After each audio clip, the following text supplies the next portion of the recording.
ओम नमः शिवाय गुरवे सच्चिदानन्दमूर्तये निष्प्रपञ्चाय शान्ताय निरालम्बाय तेजसे। हरिओम प्रभु जी। आज के इस प्रश्न परिषद में आप सबका स्वागत है। आज का प्रश्न कलकत्ता से रीटा जी का है, रीटा भट्टाचार्य जी का। उन्होंने पूछा है, श्रीमद् भगवद गीता जी के 18 अध्यायों को 18 योग नाम से क्यों अभिहित किया गया है। मतलब कि हर एक अध्याय को योग नाम दिया गया। जैसे पहला अध्याय है विषाद योग, ऐसे कर्म योग, ऐसे योग नाम से क्यों कहा गया है, क्यों अभिहित किया गया है। और प्रत्येक अध्याय के अंत में जो पंक्ति आती है ना, उसको पुष्पिका कहते हैं। तो पुष्पिका में यह योग शास्त्र है, ऐसा क्यों कहा गया है। सिर्फ योग शास्त्र ही नहीं कहा गया, ब्रह्म विद्या कहा गया, उपनिषद कहा गया, योग शास्त्र कहा गया। देखो महाराज, हम इसको समझने का प्रयत्न करेंगे। हर एक अध्याय के पीछे, अध्याय का अंत होते वक्त एक पुष्पिका दी गई है 18 अध्याय के पीछे, और उस पुष्पिका में उस अध्याय का एक नामकरण किया गया है और उस नाम के साथ योग को जोड़ा गया है। जैसे ओम तत्सत इति श्रीमद् भगवद गीतासु उपनिषत्सु ब्रह्म विद्यायां योग शास्त्रे श्री कृष्णार्जुन संवादे विषाद योगो नाम प्रथमोऽध्यायः। जैसे प्रथम अध्याय को विषाद योग कहा गया। अच्छा, तो आपका जो प्रश्न है उसको समझने के साथ साथ हम ये पूरी पुस्तिका को ही समझ लेना चाहिए। तो कहा, क्या कहा, ओम। ओम मतलब परमात्मा का सर्वोत्तम, सर्वप्रिय, सर्वोत्कृष्ट नाम। जिस नाम से हम परमात्मा को अभिहित करते हैं, जिस नाम से हम परमात्मा को पुकारते हैं। हमारे दिल की आवाज, हमारे अंतर की आवाज ओम पद से अभिव्यक्त होती है, इसलिए कहा ओम। तत् का मतलब है वह परमात्मा जिसके लिए, मतलब तत् सत माने अविनाशी। भगवत प्रेम के लिए ही जो हम गीता जी का पाठ कर रहे हैं या गीता जी का अभ्यास कर रहे हैं या गीता जी को समझने का प्रयत्न कर रहे हैं, गीता जी का अध्ययन कर रहे हैं, तो वह अध्ययन कैसा होगा। तो हे परमात्मा, तत्सत भगवत प्रेम के लिए ही हमारा यह ज्ञान अविनाशी हो। तत् मतलब भगवत प्रेम के लिए, तत् परमात्मा, उसके लिए ही, सत माने अविनाशी। उस परमात्मा की प्राप्ति के लिए हम जो ये ज्ञान अर्जित कर रहे हैं वो हमारा ज्ञान अविनाशी हो, इतना ही हमारा आशय है। इति, बस यही हमारा प्रयोजन है। ओम तत्सत इति मतलब कि हम ये जो कर्म कर रहे हैं, जो क्रिया कर रहे हैं, जो कार्य कर रहे हैं, जो साधना कर रहे हैं, वो परमात्मा के, अविनाशी परमात्मा की प्राप्ति के लिए नित्य रहे, सदा टिका रहे, मिट न जाए, हम उसे भूल न जाए। श्रीमत का अर्थ है सर्व शोभा संपन्न। ओम तत्सत इति श्रीमद् भगवद गीतासु। श्रीमत उसका टाइटल, आगे उसकी विशेषता लगाई गई है। श्रीमत का अर्थ है सर्व शोभा संपन्न।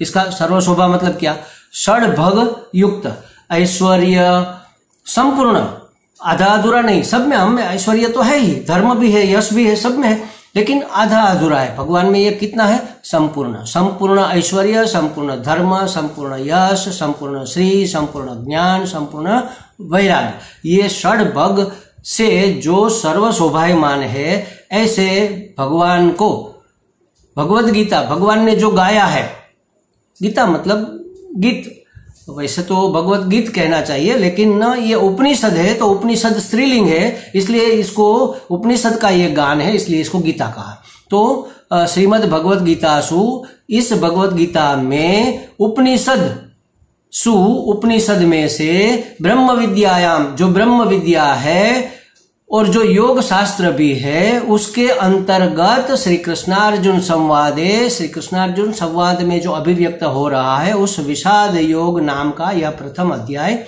समाप्त हुआ, ऐसा कहते हैं। अब उपनिषद मतलब भगवत वाणी, भगवान के श्वास से जो निकली वो 4 वेद कहे गए।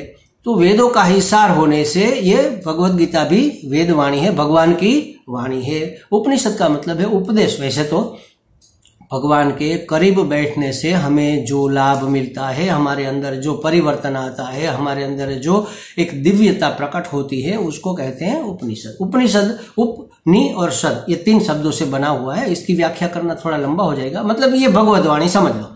उपनिषद कैसे पैदा हुए? भगवान लेटे हुए थे, उसकी नाभि से, नभ माने नाभि, नाभि से एक ब्रह्म कमल निकला, वहां से ब्रह्मा जी प्रकट हुए और ब्रह्मा जी के 4 मुख से 4 वेद हुए। लेकिन ये भगवत गीता है वो ऐसे नहीं प्रकट हुई, वो तो भगवान के हृदय में थी और उसके श्री मुख से निःसृत हुई। भगवत गीता की जो आगे हम जो बोलते हैं ना उसकी प्रार्थना, उसमें ये बोला जाता है कि हृदय में रही हुई, परमात्मा के हृदय में रही हुई ये गीता भगवान के मुख से निःसृत हुई, अभिव्यक्त हुई। तो ये भगवत वाणी है, इसलिए उपनिषद कहा। ब्रह्म विद्यायाम, ये ब्रह्म विद्या है। ब्रह्म विद्या माने क्या? ब्रह्मवित् आपनोति परम ब्रह्मवित् ब्रह्मैव भवति। जो ब्रह्म को जान लेता है वो ब्रह्म बन जाता है। ब्रह्म जानने की विद्या उसको कहे ब्रह्म विद्या। तो ये उपनिषद नाम से कही जाने वाली जो ये ब्रह्म विद्या है, ब्रह्म को जानने की विद्या है, ब्रह्म बनने की जो विद्या है, और वह एक योग शास्त्र भी है। अब आपका प्रश्न है, देखो योग शास्त्र का मतलब क्या है कि परमात्मा के साथ नित्य संबंध का अनुभव करने के साधन रूप जो योग है, जो जुड़ा कर्म, भक्ति, ज्ञान, ध्यान, ये सब योग, जिस भी उपाय से हम परमात्मा के साथ जुड़ सके उसको कहेंगे योग।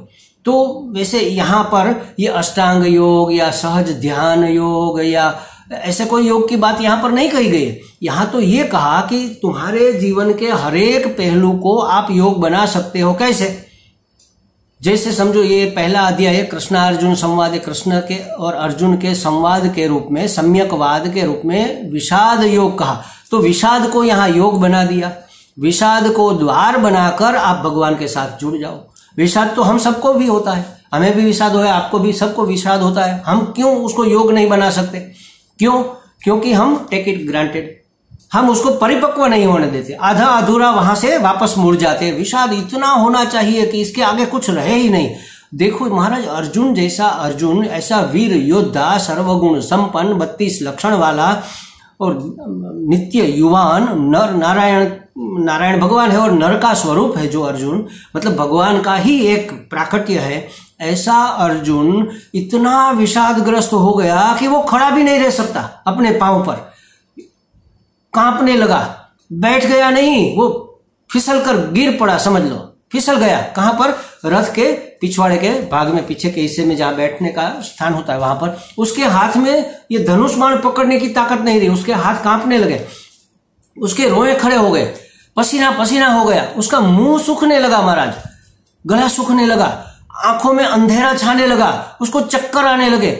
वो खड़ा भी नहीं रह सकता, वो हाथ में धनुष बाण भी नहीं पकड़ सकता। जिसने त्रिलोक को जीता, समझो तीनों लोक में उसका सामना करने की किसी में सामर्थ्य नहीं थी, ऐसा वीर योद्धा, ऐसा विद्वान, ऐसा एकाग्र बुद्धिमान। मछली की आंख ऐसे ही थोड़ी बिंधी जाती है। घूमती हुई मछली को जल में देखकर, पानी में देखकर उसकी आंख बिंदना, कितनी एकाग्रता होगी, कितना कौशल्य होगा। ऐसा अर्जुन खड़ा भी नहीं रह सकता, कहां तक पहुंचा होगा उसका विषाद। हमारा तो समझो कोई नुकसान भी हो जाए, बड़े से बड़ा नुकसान हो जाए, कोई प्रिय से प्रिय हमारा कोई अगर गुजर जाए, तो भी कितने दिन हमारा दुख रहता है, कितना विषाद रहता है। बस हम टेक इट ग्रांटेड, हाँ ये तो होता है, संसार में ऐसा ही होता है। ऐसा करके हम उसको परिपक्व नहीं होने देते, वापस मुड़ जाते हैं। एक कारण ये, जब विषाद परिपक्व बनता है तब उसको द्वार बनाकर हम भगवान के साथ जुड़ सकते हैं। योग माने जुड़ना। विषाद को द्वार बनाकर अर्जुन परमात्मा के साथ जुड़ा। अच्छा, विषाद तो दुर्योधन को भी हुआ था, लेकिन वो परमात्मा के अभिमुख नहीं था। उसका विषाद आसुरी संपत्ति में कन्वर्ट हो गया और इसका विषाद दैवी संपत्ति का अर्जन करने में, उसको उजागर करने में कन्वर्ट हो गया। देखो किसी महात्मा के, गुरु के, संत के, भगवान के अभिमुख रहते हुए विषाद को, या जो भी है विषाद हो, कर्म हो, उसको द्वार बनाकर हम अगर परमात्मा से जुड़ जाए तो वह योग हो जाएगा। विषाद योग, कर्म योग, संन्यास योग, विभूति योग। देखो ये सब विभूति है ना, परमात्मा की चारों ओर जो हमें दिखता है परमात्मा की विभूति है। उस विभूति को द्वार बनाकर उस परमात्मा के या संत के या गुरु के अभिमुख रहकर, उसके सानिध्य में रहकर यही ये हो सकता है। उसके विपरीत होकर ये नहीं हो सकता, विमुख होकर नहीं हो सकता। उसके सानिध्य में रहकर, उसके अभिमुख रहकर इस विभूति को द्वार बनाओ और उस द्वार से निकलकर परमात्मा तक पहुंच जाओ, परमात्मा से जुड़ जाओ। उसको कहेंगे विभूति योग। अब किसी को भी योग बना सकती है, निद्रा को भी निद्रा योग बन सकता है। वाक वाणी, आप जो गीत गा रही है ना, गीत संगीत योग बन सकता है, संगीत योग ये हो सकता है महाराज। संगीत को द्वार बनाओ परमात्मा तक पहुंचने का, और इतना परिपक्व जब बनेगा तब उसमें द्वार बनेगा, वरना तो ये ठोस चीजें हैं, समझो। वहां उसमें द्वार कैसे बनेगा? इतना परिपक्व होगा, इतना सघन होगा, इतना करते करते करते करते रसमय हो जाएगा। कल परसों हमने कहा था ना, ट्रांसपेरेंट हो जाएगा, उसके आर पार आप निकल सकते हो। तो उसको उसके आर पार निकलकर परमात्मा से जुड़ जाओ, मिल जाओ, उसमें समा जाओ। परमात्मा से जुड़ना, परमात्मा से मिलना, परमात्मा में समा जाने का नाम ही तो योग है। योग का अर्थ हम ऐसे आसन जमा कर बैठ गए, ये योग नहीं है महाराज। ये योग के साधन है, उसके पायदान है, ये पहला स्टेप है। ये इसलिए है कि हमारा मन स्थिर हो, हमारी बुद्धि स्थिर हो, हमारा शरीर स्थिर हो, हम लंबे समय तक अपने ध्येय में जुड़े रह सके, परमात्मा के अभिमुख रह सके। इसलिए ये सब आसन, प्राणायाम ये सब है, समदम ये सब इसीलिए है। तो कहने का मतलब ये है कि विषाद भी सद्गुरु भगवान, संत महात्मा के सन्मुख उसके संग में रहकर संसार के प्रति वैराग्य उत्पन्न करा के हमें कल्याण मार्ग पर आगे बढ़ाता है और परमात्मा से जोड़ देता है। इसलिए इसको कहेंगे विषाद, इसलिए कहेंगे इसको योग। तो गीता जी का हर एक अध्याय, हर एक परिस्थिति महाराज योग बना दी। भगवान की अभिमुखता ने, अर्जुन भगवान के अभिमुख हो रहा है, उसका शिष्य बना। शिष्यस्ते हम साधिमाम त्वाम प्रपन्न, हे भगवान मैं आपका शिष्य हूं, आप मुझे साध लो, आप मुझे उपदेश करो, आप मुझे अपने वश में रखो और हमें बताओ कि हमें क्या करना चाहिए। अब संपूर्ण शरणागति ईश्वर की हो गई तो ईश्वर गुरु वही है, क्योंकि उससे वो उपदेश सुन रहा है। भगवान गुरु है, गुरु भगवान है, भगवान ही गुरु है, गुरु ही भगवान है। तो उसको भगवान को गुरु बनाकर, गुरु को भगवान मानकर उसकी संपूर्ण शरणागति, अपना अहम छोड़कर, अपना ज्ञान को साइड में रखकर कि नहीं नहीं मैं तो बुद्धिमान हूं, मैं तो विद्वान हूं, मैं तो इतना बहादुर हूं, मैंने तो इतने शास्त्र पढ़े हैं, मैं तो यहाँ यहाँ ये शिक्षा हमने प्राप्त की है, आपकी बात हम क्यों माने, हम जानते हैं वास्तविकता क्या है। ये मूर्खता है, ये बेवकूफी है महाराज हमारी। जब किसी से सीखना हो तब अपना ज्ञान साइड में रख दो, कहीं पर पीछे रख दो, अलमारी में रख दो और कहो कि महाराज हम कुछ नहीं जानते, अब आप बताओ हमें क्या करना है। और वह जो बताएंगे उसमें से जो निकलेगा वही तो सार होगा महाराज, सर्वसार, सर्व उपनिषद सार। गीता तो सर्व उपनिषदों का सार है। तो भगवान ने वो सार अर्जुन को दिया, वो रस दिया, वो अर्क दिया, पूरे उपनिषदों का, पूरे जीवन का, पूरे व्यवस्था का उन्होंने अर्क दिया। तब ये भगवान के साथ जुड़ सके, कंटिन्यू अभिमुख रहे। 18वें अध्याय में कभी विमुख नहीं हुए भगवान से। तर्क किया उसने, बहुत तर्क किए। भगवान आप तो दो बातें करते हो, कभी कहते हो कर्म श्रेष्ठ है और कभी कहते हो सन्यास श्रेष्ठ है, मुझे क्या करना चाहिए ये बताओ। क्योंकि उसको तो सन्यास लेना था ना, भगोड़ा बन जाना था। भगवान ने कहा नहीं, तुम्हारे लिए ये अध्यार शब्द है, तुम्हारे कर्म योग सर्वश्रेष्ठ है, ऐसा कहा। वहां उसका मतलब ये नहीं था कि कर्म योग श्रेष्ठ है, मतलब ये था कि तुम्हारे लिए, तुम अब जिस स्थिति में हो और तुम्हारा अभी जो सामने कर्तव्य आ पड़ा है ईश्वर की योजना के अनुसार, उस परिस्थिति में कर्मयोग तुम्हारे लिए सर्वश्रेष्ठ है। तो भगवान के अभिमुख रहकर भगवान ने जो जो कहा, इसीलिए तो अंत में अर्जुन ने कहा ना, करिष्ये वचनम तव, भगवान मैं आपके वचनों के अनुसार, आपने जो जो हमें कहा उसके अनुसार मैं करूंगा, मतलब उसको मैं मानूंगा। हम जान तो जाते हैं, मानते कहां पर है महाराज। कई गुरु, कई संत, कई महात्मा चिल्ला चिल्ला कर डिंडी महा, वेदांत डिंडी महा, ढोल बजा बजा कर कहते हैं कि यही वेदांत है, देखो यही परमात्मा से मिलने का मार्ग है, यही साधन है, यही उपाय है। हम जान लेते हैं, हाँ सब इकट्ठा कर लिया, जान लिया, हमने सब जान लिया। मानोगे कब महाराज? मान लेना, इसी का नाम है योग। मान लेना मतलब जुड़ जाना, परमात्मा के अभिमुख रहकर, अभिमुख होना, अभिमुख रहना, और अभिमुख रहते हुए ही परमात्मा से जुड़ जाना, कभी विमुख नहीं होना। उसी को भक्ति कह लो, योग कह लो, सब एक ही है। ज्ञान, भक्ति, योग सब एक दूसरे को सपोर्ट करके हमें आगे बढ़ाने के लिए भगवान ने हमें यह सब साधन दिए हैं। हम इतने साधन संपन्न है महाराज हिंदुस्तान में, भारत की क्या बात करें, हम तो इतने सदनसीब वाले हैं कि हमें ये सब प्राप्त हुआ। और इतना अच्छा, जो जिसका जैसा स्वभाव है, जैसे संस्कार है, उस संस्कार को, उस स्वभाव को लेकर चलो। आप बहुत काम करना चाहते हो, आप बहुत वर्कोहोलिक हो, आपके अंदर बहुत ऊर्जा है, आप कर्म योग करो। आप बहुत नम्र हो, आपका हृदय बहुत कोमल है, भक्ति योग करो। अरे आप बहुत बुद्धिवादी है, आप बहुत विवेक कर सकते हैं, तो आप ज्ञान योग करो। अरे आपको शांत बैठना अच्छा, कुछ करना धरना ठीक नहीं लगता, आप ध्यान योग करो। और सबको एक साथ में लेकर थोड़ा ध्यान योग, थोड़ा कर्म योग, थोड़ा ये सब करते करते करते अंततोगत्वा आप भगवान से जुड़ जाओगे। तब ये हुआ महायोग। इसको हम सहज योग कहेंगे। सहज ही भगवान के साथ फिर हम विमुख नहीं होंगे, उससे बिछड़ेंगे नहीं, उससे जुड़े रहेंगे। तो इसीलिए हर एक अध्याय के पीछे जो पुष्पिका दी गई है उसको योग नाम से संबोधित किया गया है। और इसको उपनिषद होने के कारण, उपनिषद मतलब उपदेश होने के कारण, योग की प्राप्ति का साधन होने के कारण ब्रह्म विद्या कहा। ब्रह्म को प्राप्त करने की विद्या है, इसलिए इसको ब्रह्म विद्या कहा गया है। यही एक सबसे बड़ा शास्त्र है योग, मतलब जुड़ने का शास्त्र। शास्त्र का मतलब है विद्या। जैसे समझो ये पाक विद्या, हमें किचन में जो रसोई बनाते हैं उसको पाक विद्या कहते हैं। चित्रकला, चित्र विद्या, ये इंजीनियरिंग जो है वो भी एक विद्या है, तकनीकी विद्या। ऐसे ये योग विद्या, योग मतलब जुड़ना, परमात्मा से जुड़ने की विद्या। जुड़ने से क्या होगा उसको जान लेंगे हम। जानने से ब्रह्मवित् ब्रह्मैव भवति। ब्रह्म को जान लेता है, ब्रह्म हो जाता है। ब्रह्मवित् परम प्राप्ति, परम को प्राप्त कर लेता है, आपनोति परम।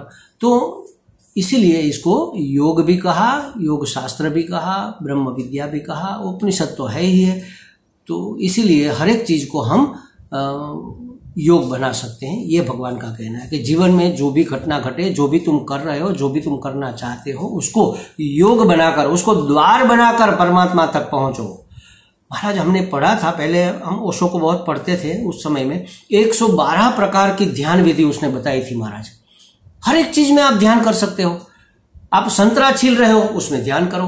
संतरा हमारे हाथ में है, हमारे हाथ को स्पर्श कर रहा है, उसकी खुशबू आ रही है, उसमें से वो जो अर्क निकल रहा है, हमारी आंखों को थोड़ा थोड़ा जला रहा है, हमारे नाक में उसकी कहाँ से सुगंध कहाँ तक गई, कहाँ तक गई, कहाँ तक गई, कहाँ तक, और पूरे शरीर में कैसे फैल गई, हमारे मन को कैसे प्रसन्न कर गई। ऐसी अनेक विधियां, आप हर एक कार्य को योग बना सकते हो, हर एक कार्य को ध्यान बना सकते हो, हर एक कार्य को पूजा बना सकते हो। आप जो चाहे हर एक कार्य को योग बना सकते हो। इसलिए परमात्मा ने इसको योग शास्त्र कहा है। हमें लगता है रीटा जी को बात काफी समझ में आ गई होगी। अगर कोई प्रश्न है तो आप हमें पूछ सकते हैं, और जिस किसी को भी प्रश्न है आप इस कार्यक्रम में हमें पूछ सकते हैं। हमारा व्हाट्सएप नंबर भी दिया गया है, आप हमें लिखकर प्रश्न भेज दो और इसको हम इस कार्यक्रम में इसकी चर्चा करेंगे। और आप हमारा ये चैनल सब्सक्राइब भी कर लो ताकि डेली का डेली आपको मिलता रहे। हरि ओम।